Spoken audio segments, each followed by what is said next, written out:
கள்ளக்குறிச்சி மாவட்டம் மாதவச்சேரி கிராமத்தில் கள்ளச்சாராய விற்பனை செய்தவரின் தந்தையும் சாராயம் குடித்து மருத்துவமனையில் தீவிர சிகிச்சை பிரிவில் அனுமதிக்கப்பட்டுள்ளார்.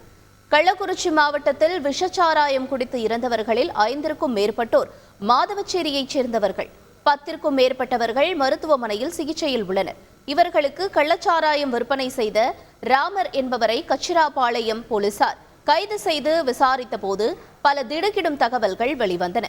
அப்போது தனக்கு 10 லட்சம் ரூபாய் கடன் இருப்பதாகவும் அந்த கடனை அடைக்க வழி தெரியாமல் திகைத்துக் கொண்டிருந்த போது சாராய வியாபாரி சின்னதுரை குறைந்த விலைக்கு சாராயம் கொடுப்பதாக கூறியதாகவும் தெரிவித்தார்.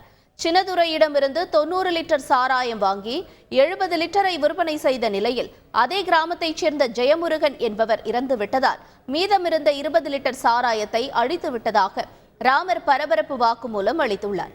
மேலும் 1 லிட்டர் சாராயத்தை தனது தந்தைக்கு கொடுத்ததாகவும் அதை குடித்து கண் பார்வை பறிபோன நிலையில் அவர் மருத்துவமனையில் தீவிர சிகிச்சை பிரிவில் இருப்பதாகவும் கூறினார்.